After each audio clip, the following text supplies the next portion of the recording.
오늘 우리에게 주신 하나님 말씀은 에스라 3장 1절부터 13절까지 말씀입니다. 에스라서 3장 1절부터 13절까지의 말씀입니다.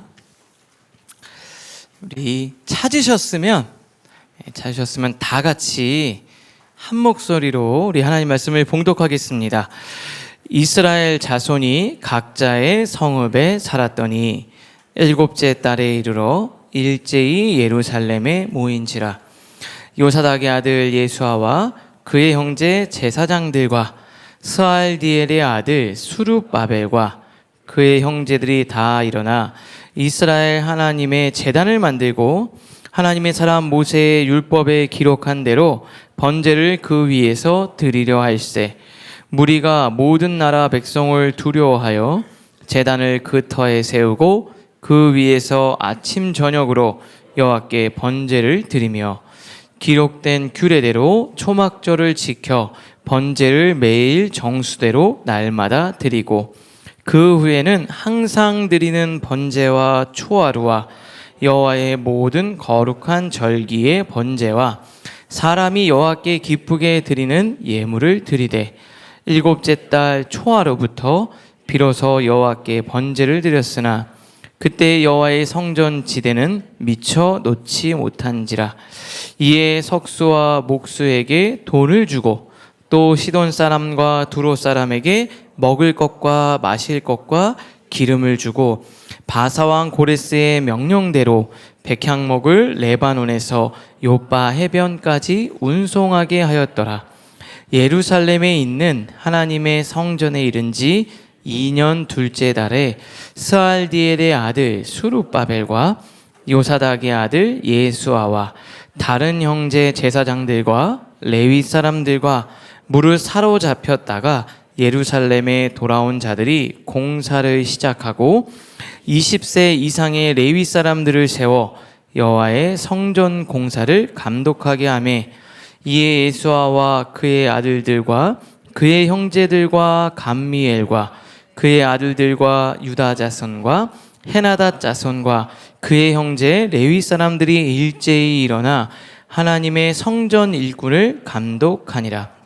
건축자가 여호와의 성전의 기초를 놓을 때 제사장들은 예복을 입고 나팔을 들고 아삽 자손 레위 사람들은 제금을 들고 서서 이스라엘 왕 다윗의 규례대로 여호와를 찬송하되 찬양으로 화답하며 여호와께 감사하여 이르되 주는 지극히 선하심으로 그의 인자하심이 이스라엘에게 영원하시도다 하니 모든 백성이 여호와의 성전 기초가 놓임을 보고 여호와를 찬송하며 큰 소리로 즐거이 부르며 제사장들과 레위 사람들과 나이 많은 족장들은 첫 성전을 보았으므로 이제 이 성전의 기초가 놓임을 보고 대성통곡하였으나 여러 사람은 기쁨으로 크게 함성을 지르니 백성이 크게 소리치는 소리가 멀리 들리므로 즐거이 부르는 소리와 통곡하는 소리를 백성들이 분간하지 못하였더라. 아멘. 우리가 이제 계속해서 에스라서를 통해서 저희가 이제 말씀을 전하고 있습니다. 오늘은 이제 3장 말씀을 살펴볼 텐데요. 여러분들에게 한 가지 제가 질문을 한번 던질게요. 여러분들이 어떤 여행을 시작하는데 시계와 나침반 중에 하나를 가져갈 수 있다. 두 개는 다 안 되고 하나만 가져갈 수 있다. 그럼 여러분들은 이제 뭘 가져가시겠어요? 근데 이게 중요한 게 있죠. 내가 하는 여행이 특성이 뭐냐가 중요해요. 만약에 여러분이 등산을 하는 거예요. 등산. 정상이라는 꼭대기를 내가 올라가는 거라면 여러분들은 나침반을 선택하는 사람은 거의 없을 거예요. 내가 저기까지 가려면 몇 시까지 가서 정상을 찍고 해 지기 전에 몇 시까지 내려와야 되겠다. 눈에 보이는 목표 그냥 그대로 위로만 올라가면 되니까요. 그런데 만약에 여러분들이 배를 타고 항해를 한다고 한번 생각해 보세요. 바다의 한복판에. 그러면 여러분들은 시계를 선택하는 사람이 없을 거예요. 다 나침반을 선택할 겁니다. 왜냐하면 바다에서 시계는 아무 소용이 없어요. 얼마나 빨리 가느냐, 몇 시까지 가느냐, 이거보다 더 중요한 거는 내가 지금 가는 곳이 목적지로 방향이 맞느냐가 중요한 거예요. 내가 지금 어떠한 여행을 하고 있느냐, 지금 내가 어떤 상황에 있느냐에 따라서 시계가 필요할 수도 있고 나침반이 필요할 수도 있어요. 조금 더 다시 생각해 보면은 지금 여러분이 처한 상황과 내 인생을 어떻게 인식하느냐에 따라서 정말 중요한 게 뭔지가 결정된다는 거예요. 여러분, 여러분의 삶이 남들이 다 똑같이 가는 그 정상을 오르는 거라고 한다면은 나침반이 아무 필요가 없겠죠. 방향은 중요하지 않잖아요. 무조건 빨리 가면 되는 거니까. 그런데 여러분의 인생이 항해를 하는 것 같고 광야에 있는 것 같다면 여러분한테 정말 중요한 거는 시계가 아니라 나침반일 거예요. 그냥 내가 한번 생각해 봤어요. 우리의 인생은 어떤가요? 우리의 삶이. 어떤 정상을 향해 올라가는 등산보다는 어디로 가야 될지 모르는 이 망망대해에 떠있는 한 조각의 배와 같은 게 우리의 삶이고 인생인 것 같아요. 그때 정말 중요한 게 뭘까요? 우리의 삶이, 지금 여러분의 삶이 바다 한복판에 떠있는 배와 같다면, 그리고 여러분의 인생이 광야 한복판에 허허벌판에 서 있는 것 같다면 정말 중요한 거는 방향이라는 거예요. 지금 오늘 본문 에스라는 방향을 잃어버리고 방황했어요. 70년 동안. 그리고 이 백성에게 정말 뭐가 중요한지, 그리고 그들이 어디로 어떻게 가야 회복될 수 있는지를 민족과 가족과 개인의 인생을 다시 세워가고 회복시키는지를 말씀해 주시는 책이에요. 그러니까 어떻게 보면 오늘 우리 삶에 이 에스라를 통해서 주시는 메시지가 너무나도 소중하죠. 오늘 그 관점에서 여러분들과 좀 3가지 정도 오늘도 나눠보려고 합니다. 우리 첫 번째 한번 같이 읽겠습니다. 시작. 일제히 다 모여. 우선순위에 관한 거예요. 오늘 3장 1절 본문은 이렇게 시작을 합니다. 이스라엘 자손이 각자의 성읍에 살았더니 7째 달에 이르러 일제히 예루살렘에 모인지라. 예루살렘 포로로 귀환했죠. 42,000명 정도. 전체의 5%도 안 되는 일부만이 이 본국으로 돌아온 거예요. 바벨론에서 본국으로 돌아온 겁니다. 그리고 그들은 일단 각자의 성읍에 흩어져서 살기 시작했어요. 그런데 7째 달, 여기 아주 중요한 절기, 예배가 모여있는 이 달에 일제히 예루살렘에 모였다, 이렇게 기록하고 있어요. 그런데 일제히 모였다, 다 같이 그날 이 절기를 지키기 위해서 이스라엘 백성들이 다 동시에 모였다라는 걸 얘기할 때 각자의 성읍에 살았더니 이렇게 기록되어 있더라고요. 그런데 2장의 맨 마지막에도 보면 이렇게 표현되어져 있어요. 이에 제사장과 레위 사람들과 백성 몇과 노래하는 자들과 문지기들과 느디님 사람들이, 돌아온 사람들이죠, 각자의 성읍에 살았고 이스라엘 무리도 각자의 성읍에 살았더라. 아니, 각자의 성읍에 살았다라는 내용이 뭐 그렇게 중요한데 말씀을 묵상하면서 이렇게 70절의 마지막에 2번 얘기하고 모였다라고 말하기 전에 각자의 삶을 살았다라는 얘기를 했을까? 이게 반복이 되고 있는 거잖아요. 그러면 이게 성경은 강조하고 있다라는 거예요. 뭘 강조하고 있냐? 각자 정말 살아남기 위해서 먹고 사는 것도 힘들었을 거예요.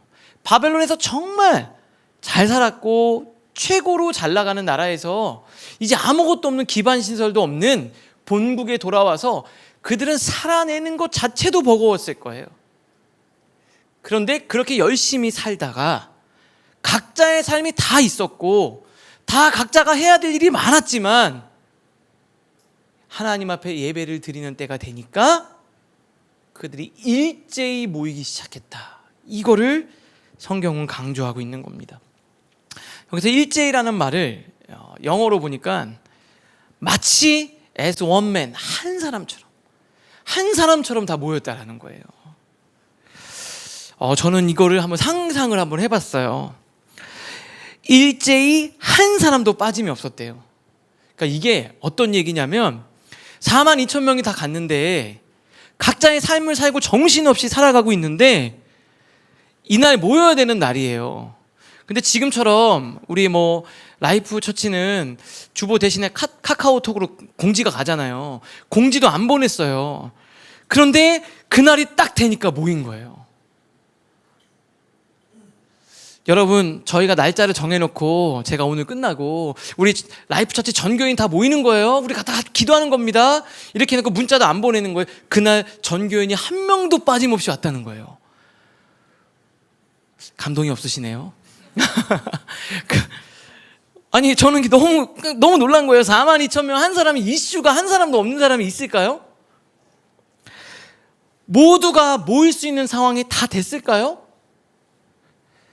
아직 집은 미완성이고 받은 일 해야 될 것도 진짜 산더미고요.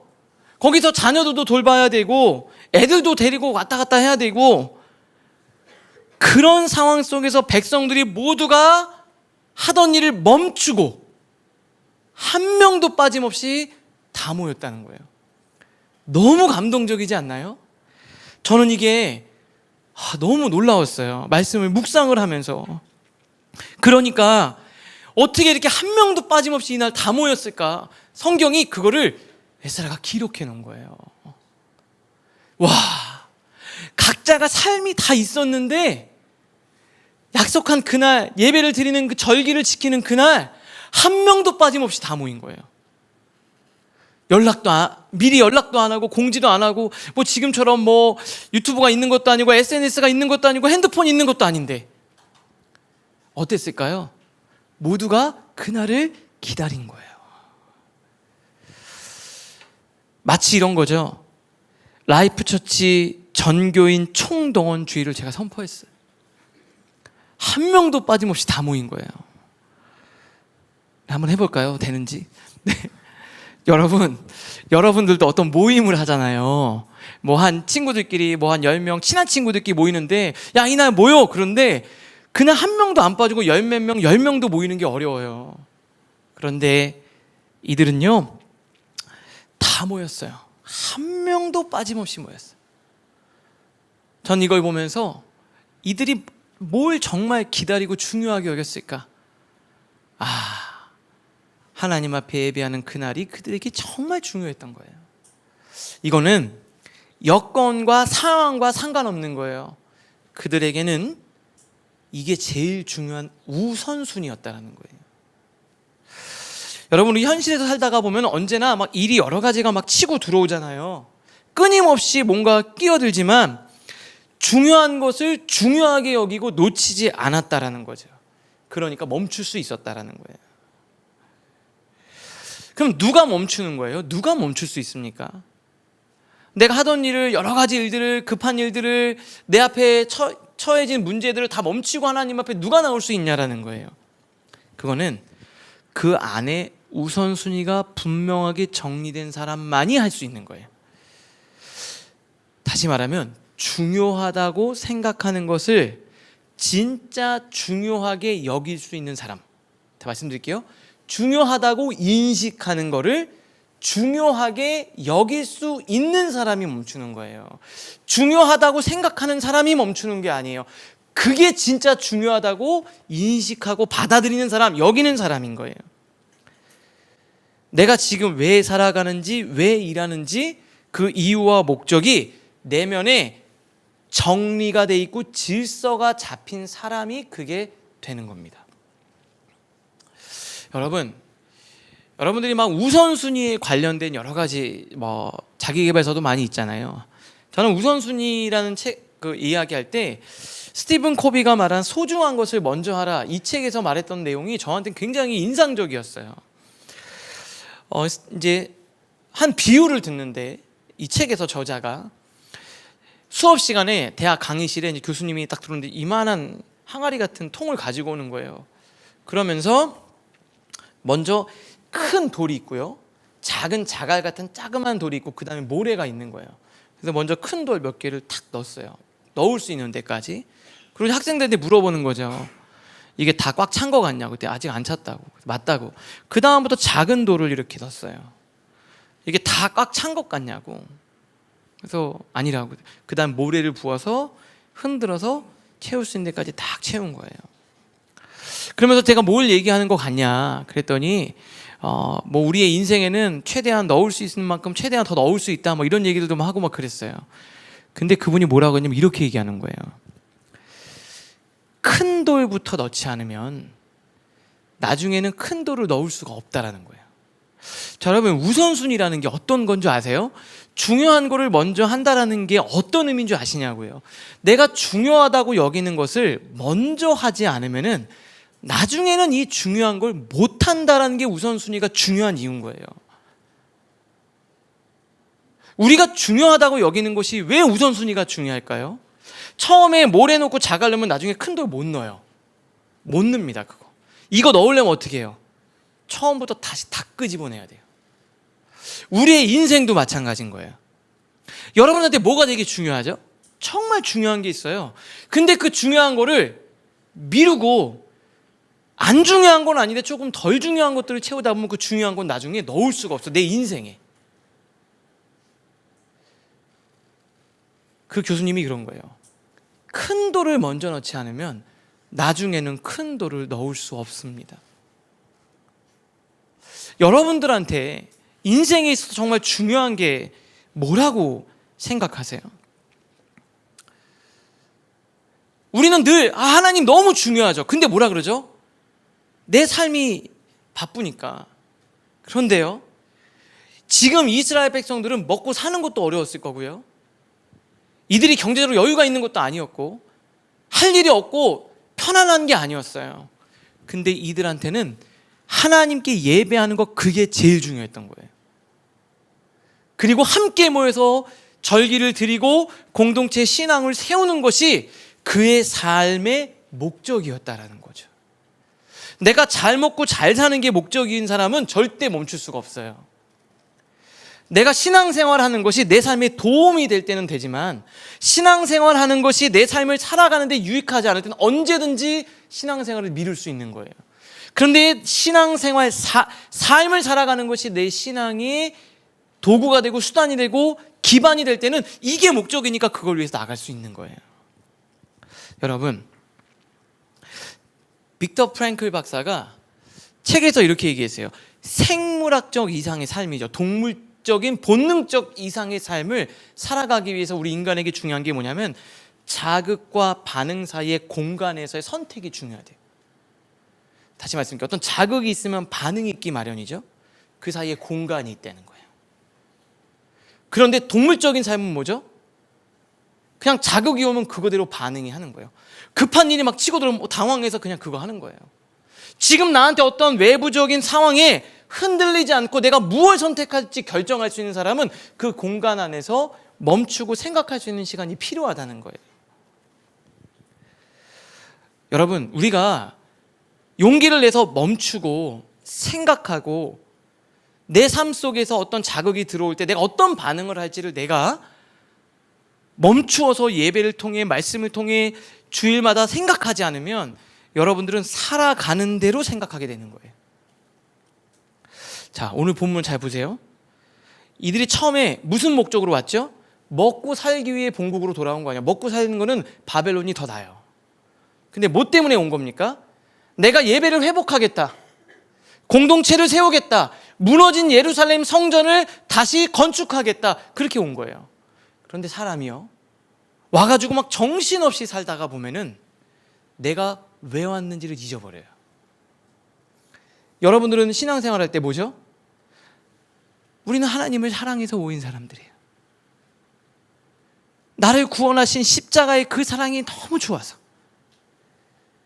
하나님의 자녀로 내 인생을 살아가기로 결단한 사람들인데, 살다가 보면은 멈춰서 생각하고 다시 내 삶의 방향을 점검하지 않으면은 그냥 흘러가는 대로 사는 거예요.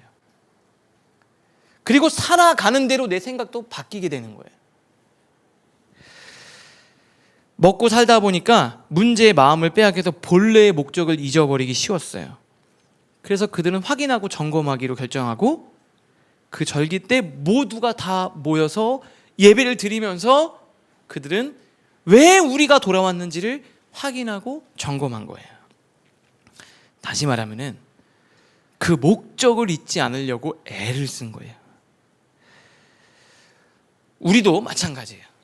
우리가 크리스찬으로서 생물학적인 삶 이상을 살고 싶으면 우리는 아무리 어떤 일이 있어도 멈추고 하나님 앞에 예배하며 생각해야 돼요. 그래서 우리가 예배를 드리는 것이 그만큼 중요한 겁니다. 본능적인 삶을 넘어서 영적인 삶으로 하나님의 놀라운 계획 가운데 우리의 인생을 살아가기 위해서 우리는 모이는 거예요. 자, 우리 다음 주에 우리 이명신 목사님 저희 공지는 하지 않도록 하겠습니다. 다 모이는 거예요. 여러분들하는 하나님과 예배하고 함께 모이는 이 시간이 여러분들에게 얼마나 중요한지 모르겠어요. 정말 중요하다고 인식하는 게 아니고요, 중요하다고 여기는 사람이 멈출 수 있는 거예요. 사랑하는 라이프 처치 성도 여러분, 여러분한테 하나님 앞에 예배드리는 것, 이게 제일 중요한 일이에요. 그리고 지난주에 원정수 목사님 이야기 말씀드렸잖아요. 그분이 미국에서 이제 그분 간증 들으면 너무 재밌는데, 하여튼 뭐 의대 수석 입학에 뭐 국가고시 막 수석 입학하니까 진짜 내노라는 사람들이 막 그분을 모시고 가려고 막 차가 진짜 뭐 외제차가 리무진이 막 몇 대가 와가지고 그 목사님을 데리러 가려고 그랬대. 근데 지금 내가 무슨 차를 타야 되냐 그랬더니 막 기사들이 나 지금 못 데리고 오면 사장님한테 큰일 난다고 막 그랬다는 거예요. 그래서 그 목사님이 뭐라 그랬냐면 기도했대요. 하나님 어떡할까요? 그때 지혜를 주셨대요. 좋습니다. 제가 여기서부터 여기까지는 이 차를 타고 가겠습니다. 그 다음부터 여기서부터 여기까지는 우리 회장님 차를 타겠습니다. 이래가지고 모두가 다 안 혼났다고. 근데 그분이 미국에 가서 유명한 암 전문의가 됐는데, 그분이 꼭 빠지지 않는 게 하나 있었는데 그게 바로 새벽 기도였대요. 근데 병원에서 요청이 온 거예요. 새벽 기도를 안 하면 수술 한 타임을 더 잡을 수 있는 거예요. 수술 한 타임을. 근데 이게 돈의 문제도 아니고, 근데 막 사람들이 3명을 더 살릴 수 있는 거잖아요. 그리고 그 수술을 하면은 막 돈도 생기니까, 하나님 제가 그렇게 하면 많이 섬길 수 있고 영혼도 살리고, 새벽 기도를 내가 아쉽지만 새벽 기도 안 하고 수술 더해서 돈 많이 받아서 헌금도 더 많이 하고 영혼 한 사람 더 살리면 좋은 거 아닐까요? 그래서 막 기도했대. 어떡하냐고. 그때 하나님 뭐라 그러는 줄 아세요? 종수야, 나는 너와 함께하는 그 시간이 제일 중요하다. 하나님은 어떻게든 역사하실 거예요. 하나님이 여러분에게 정말 원하는 것은 바로 그거예요. 우리에게 정말 중요한 것은 하나님 앞에 나와 그 하나님과 하나님 저 한 주 동안 너무 힘들었는데 오늘 나왔어요. 그렇게 하나님 앞에 멈추고 예배드리는 것, 이것 자체가 제일 중요하고 값지고 멋진 일이에요. 그렇게 멈출 수 있는 여러분들 되실 수 있기를 주님의 이름으로 축복합니다. 자, 두 번째 같이 한번 읽겠습니다. 시작. 모세의 율법에 기록된 대로.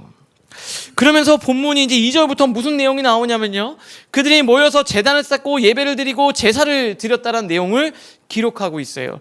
2절부터 5절까지인데 제가 한번 2절 먼저 읽어볼게요. 요사닥의 아들 예수아와 그의 형제 제사장들과 스알디엘의 아들 수룹바벨과 그의 형제들이 다 일어나 이스라엘 하나님의 제단을 만들고 하나님의 사람 모세의 율법에 기록한 대로 번제를 그 위에서 드렸다. 율법에 기록한 대로 드렸다. 이걸 명시해 놓은 거예요. 우리 3절부터 5절 한 번 더 같이 읽겠습니다. 시작. 무리가 모든 나라 백성을 두려워하여 제단을 그 터에 세우고 그 위에서 아침 저녁으로 여호와께 번제를 드리며 기록된 대로 초막절을 지켜 번제를 매일 정수대로 날마다 드리고 그 후에는 항상 드리는 번제와 초하루와 여호와의 모든 거룩한 절기의 번제와 사람이 여호와께 기쁘게 드리는 예물을 드리되. 어떻게 예배를 세워가고 신앙을 다시 잡아가는지를 기록하고 있는 거잖아요. 완전히 무너지고 이제 처음부터 다시 시작하는 거잖아요. 근데 본문이 뭘 강조하고 있는지 보세요. 율법에 기록한 대로. 그죠? 그리고 막 주변에서 너무 두렵고 불안하고 지금 먹고 사는 것도 안 돼 있고 주변에서 방해할까 봐도 두렵고, 근데 하나님 앞에 예배를 드리는데 그 터가 뭐예요? 그냥 제일 괜찮은, 우리가 볼 때 편안하고 적정한 공간이 아니라 진짜 옛날에 예배를 드리고 제단을 쌓았던 그 자리를 찾아서 굳이 거기 가서 예배를 드린 거예요. 그리고 어떻게 돼 있죠? 기록된 규례대로 매일 정수대로 날마다 예배를 드렸다. 정해진 숫자, 기록된 대로. 그 다음에 모든 거룩한 절기에 빠짐없이 그대로 정확하게 말씀대로 그대로 다 드렸다는 거예요. 이거 강조하고 있는 거잖아요. 무슨 말일까요? 지금 상황이 제대로 드리기에는 어려운 상황인 거예요. 제대로 뭔가 하기에는 힘든 상황이라고요. 그런데 이들이 제대로 드리려고 부더니도 애를 썼고 그렇게 지켜가고 있다는 거예요. 절차를 생략하고 기준을 낮추고 형식을 최소화하고 싶었을 거예요. 그런데 귀환한 이들은 달랐어요. 편의가 아니라 말씀에 의해서 규정대로 한 거예요. 한번 생각해 보세요. 그 제단을 그 터 위에 세웠다. 장소도 내 맘대로 정하지 않았다는 거예요. 여러분들, 우리가 이제 코로나가 지나면서 그런 분위기가 좀 있잖아요. 그냥 제가 보니까 그런 것 같아요. 우리 뭐 모든 청년들이 그런 건 아닌데 약간 한 달에 한 번 정도는 빠지는 게 약간 국룰처럼 되어가고 있는 건 아닌가. 온라인으로 다 가면 약간 손해인 것 같은 하는 거지. 그리고 또 하나, 예배를 여기서도 드리고 여기서도 드리고. 근데 중요한 게 있어요. 하나님은 어디서든 예배 받으시잖아요. 맞죠? 어디서든 예배를 받으시죠. 그런데 그게 기준이 우리 자신이고 여러분이면 안 되는 거예요. 내가 오늘 스케줄이 있으니까 여기서 드리고, 다음에 스케줄 있으니까 여기서 드리고, 스케줄 있으니까 여기서 드리면 기준이 뭐예요? 기준이 나예요. 그러면 예배 자체가 실패한 거예요. 기준은 하나님이 기준인 거예요. 어느 정도 불편하고 내가 절제하고 내가 멈추는 거죠. 여러분들의 삶이, 그 마음이 내가 중심이어서 내 상황에 맞게 예배를 드린다면, 내 상황에 맞게 예배를 드린다, 그게 내 마음 안에 있으면 그 예배는 실패인 거예요. 또 하나는 보면 시간표도 하나님이 말씀하신 절기에 맞게 예배를 드린 거예요. 그죠? 시간도 하나님께 한 거예요. 여러분 가끔 그럴 때 있지 않나요? 정말 어쩌다가 피치 못할 상황이 아닌데 내가 어떤 이슈가 발생하면 시간을 계속 바꾸는 거죠. 내 마음대로. 그러면 내 상황에 맞게 예배를 드린 거잖아요. 그러면 그 예배도 실패인 거예요. 정말 내가 어떻게 할 수 없는 상황이 아니라면 정해진 시간에 예배를 드리는 거죠. 그 다음에 뒤에 보니까 정수대로 제사도 아침 저녁으로 매일 드리는, 이건 어떻게 힘들어. 그냥 우리 다 모아가지고 한 방에 드리면 안 될까? 이렇게 안 했다는 거예요. 그리고 제물을 드릴 때도 너무 이건 우리 상황이 안 맞는데 처음에 하나님 앞에 그 FM대로 다 해나갔다는 거예요. 왜 그랬을까요? 이게 중요한 거죠. 지금 성전이 무너지고 예배가 중단된 지 너무 오래됐어요. 그러니까 정말 이 시대에 맞게 자기들이 예배를 바꾸고 싶잖아요. 근데 처음 시작하는 거니까 정석대로 제대로 규정대로 예배를 드린 거예요. 저는 이런 생각이 들었어요. 이 사람들 바벨론에 살다가 돌아왔잖아요. 우리로 말하면 약간 다 미국에서 있다가 돌아왔잖아요. 그래서 막 한국인데 막 미국 정서니까 목사님 뭐 인사할 때도 막 이렇게 인사하고 그죠? 목사 이렇게 있는데 여러분 막 하는데 우리 스타일대로 뭐 미국 우리 약간 쪽으로 자유로운 스타일대로 하지요. 뭐 이렇게. 근데 걔네들 오더니 어떻게 하냐면 진짜 하나님 앞에 온전하게, 그건 우리 스타일이지만 하나님 앞에 맞추기 시작했다는, 이게 너무 중요한 얘기예요. 한번 생각해보세요. 바벨론에서 3세대가 지났어요. 그리고 돌아왔는데 예전에 어땠는지를 기억해서 그걸 복각해내기 시작했어요. 왜냐? 처음에는 하나님 앞에 제대로 드리는 거죠. 기본을 다지는 거예요. 새로움보다 정석을 선택했고 이게 바로 기본기를 세워가는 거예요. 왜냐하면 기초와 기본이 다져 있어야 흔들리지가 않아요. 제대로 처음에 배워야 나중에 이게 흔들리지가 않아요. 여러분 건물을 세울 때 기초는 눈에 안 보여요. 그렇지 않습니까? 기초는 눈에 안 보여요. 이 밑에 땅의 기초와 골자는 눈에 안 보여요. 근데 그 기초와 기본이 언제 드러나는 줄 아세요? 지진이 오면 제대로 된 거는 안 무너져요. 그런데 기초와 기본이 안 돼 있으면 무너져요. 우리가 그거를 다스리는 거예요. 우리 교회가.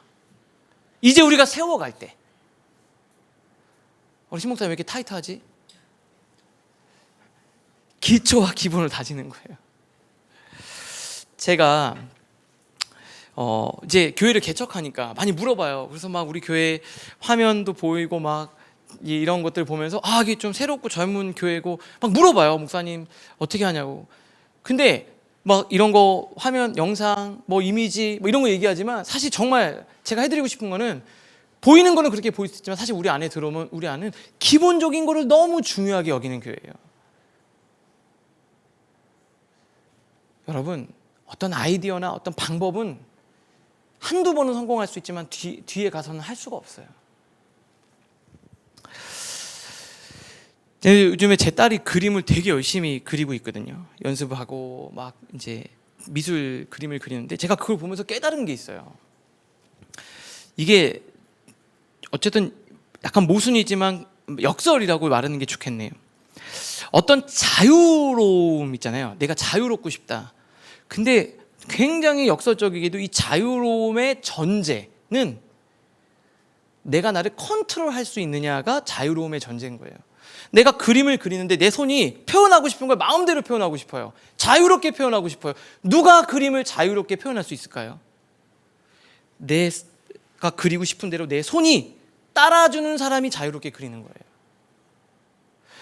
여러분, 음악을 하는 것도 마찬가지잖아요. 지난번에 우리 준이가 그렇게 얘기하더라고요.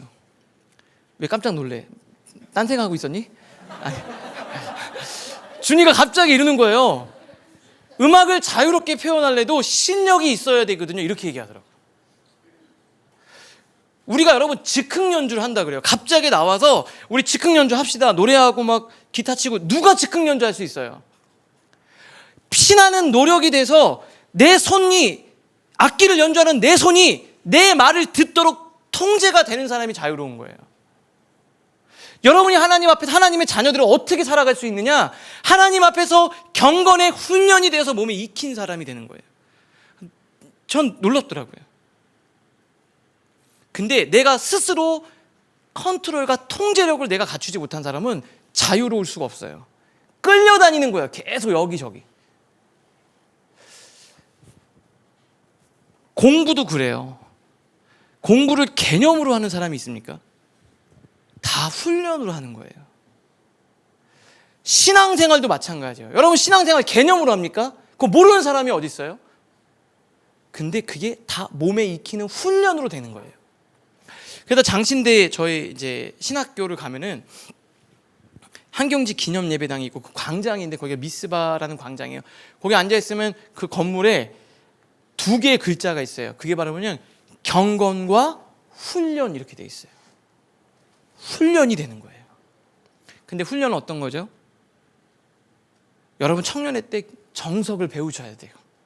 하나님 앞에서 기본기를 다지셔야 돼요. 그럴 때 여러분이 하나님 앞에 놀랍도록 쓰임을 받는 거예요. 우리는 젊은 교회죠. 어떻게 보면 자유롭고 그 문화 속에서 우리의 예배 신앙생활을 펼쳐가는 것도 필요하지만 기본과 기초가 잘 다듬어지지 않은 자유는요 반드시 무너집니다. 기초가 탄탄하지 않은 자유는 결국에 제약이 되는 거예요. 우리 교회가 그런 신앙이 될 수 있기를 바랍니다. 저희가 이제 성역 공부가 시작하잖아요. 복음학교가 있어요. 이제 저희가 세 가족들이 한 달에 한 번씩 복음학교 하는데 사실은 이거 못 들으신 성도님들도 있어서 마지막 주에 있는데 만약에 내가 이 복음학교를 들어야 되겠다. 아주 기본적인 성경 공부니까 신청을 하시면 여러분들 들을 수 있도록 저희가 하겠습니다. 그리고 출애굽기, 사도행전 말씀을 통해서 여러분의 신앙을 다져가는 거예요. 지금 이스라엘 백성들은요 그것들을 하고 있다라는 거예요. 그냥 뭐 대충 뭐 자유롭게 아니에요. 하나씩 하는 거예요. 여러분의 신앙을 다시 세워간다고 하셔야 돼요. 다시 처음부터 세워간다고 하셔야 돼요. 그럴 때 무너지지 않는 겁니다. 마지막 세 번째입니다. 우리 한번 같이 읽겠습니다. 시작. 번제를 드렸으나 성전 지대는 아직이었다. 본질에 관한 문제예요. 그러면서 6절에 이런 표현이 있어요. 우리 한번 같이 다시 읽겠습니다. 시작. 일곱째 달 초하루부터 비로소 여호와께 번제를 드렸으나 그때 여호와의 성전 지대는 미처 놓지 못하였는지라. 자기 보기 이렇게 돼 있네요. 하나님 앞에 번제를 드렸다는 거죠. 하나님의 예배를 드렸는데 성전의 지대도 놓지 못했다. 성전 건물이 없었는데 뭐부터 시작했다는 거죠? 번제가 시작됐고 번제에 꺼진 불이 불타오르기 시작했다는 거예요. 먼저 하나님에 대한 예배의 불이 불타올랐고 건물은 그 뒤에 있었다는 거예요. 건물을 다 지어놓고 예배를 드린 게 아니었다는 거죠. 예배가 먼저 있었다는 거예요. 예배의 불이 먼저 불타고 있었다는 거예요. 의도적으로 이 두 가지를 병치해서 설명하고 있어요. 건물은 준비되지 않았지만 예배는 이미 시작되었다. 성전의 기초도 놓이지 않았는데 이들의 예배는 성령에 불타오르기 시작했다. 그들은 비를 막아줄 건물은 없었지만 그들은 그것에 연연하지 않고 하나님을 뜨겁게 찬양하고 예배했다.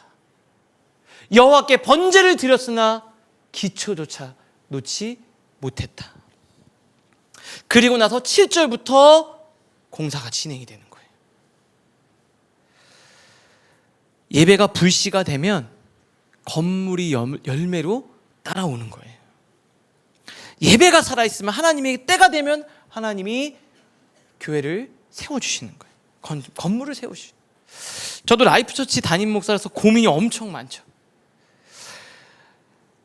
예배를 드리면 예배 공동체로서는 고정 공간이 없어도 괜찮은데요.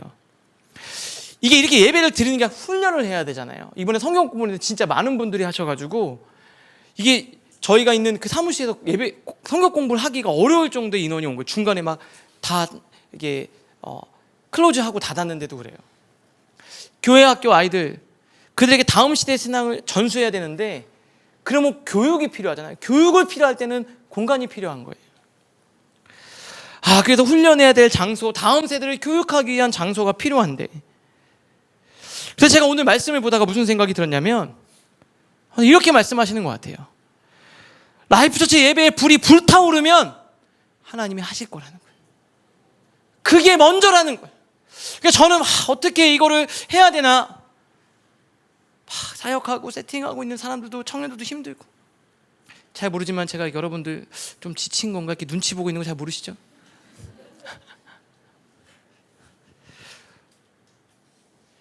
공간보다 앞서가야 되는 게 뭐냐면 제단 불이에요.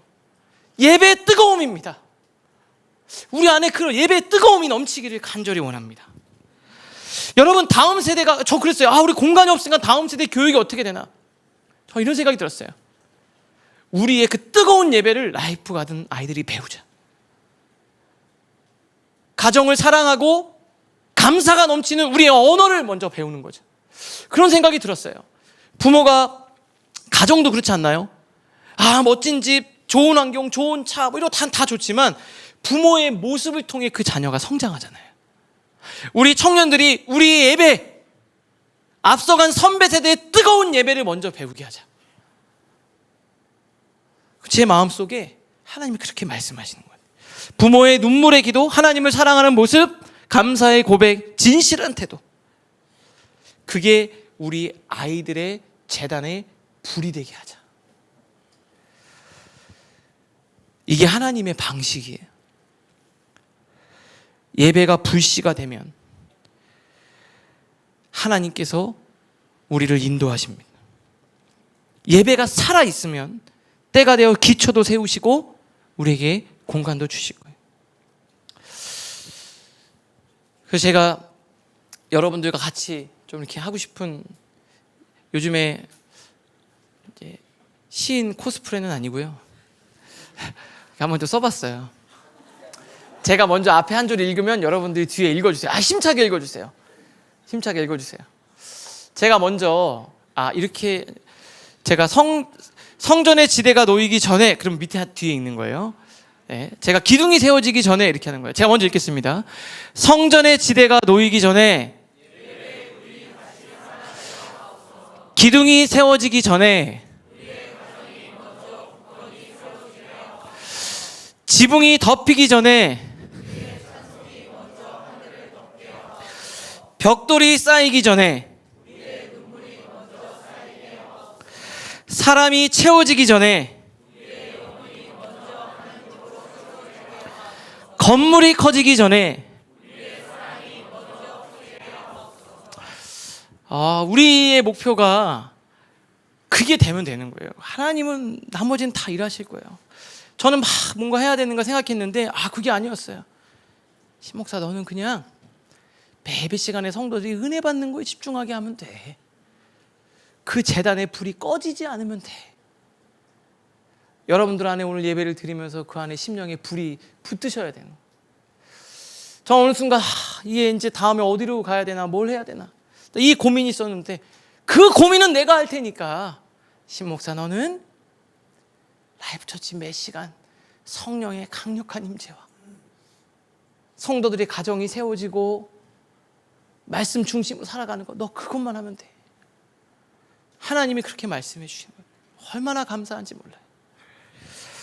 예배가 살아있으면 무너지지 않아요. 다음 세대도 하나님이 일하실 거예요. 우리 그런 예배가 될 수 있기를 간절히 기도합니다.